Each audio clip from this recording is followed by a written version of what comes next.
কখনো ভেবেছেন ঘুমানোর আগে আপনার স্ত্রীর একটু আবেগঘন শান্তির কেন প্রয়োজন হয়? আপনার স্ত্রীর দিকে পিঠ ফিরে কখনো ঘুমাবেন না। বিশেষ করে একটা ক্লান্তিকর দিনের পর যখন বিছানায় যাবেন, তখন তার দিকে পিঠ দেবেন না, বরং তাকে কাছে ডাকুন, জড়িয়ে ধরুন, মিষ্টি করে শুভরাত্রি বলুন এবং মন ভালো করে দেওয়ার মতো দুটো কথা বলুন। আপনার একটুখানি ভালোবাসা আর উষ্ণতা তার জন্য অনেকখানি।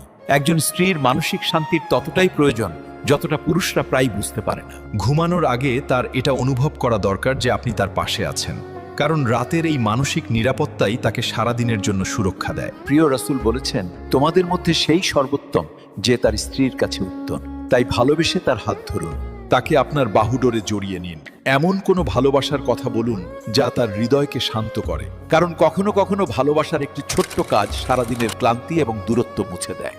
যে স্বামী তার স্ত্রীকে রাতে মানসিক নিরাপত্তা দেয়, সেই তার স্বপ্নের নায়ক হয়ে ওঠে। আপনার এই ছোট্ট প্রয়াস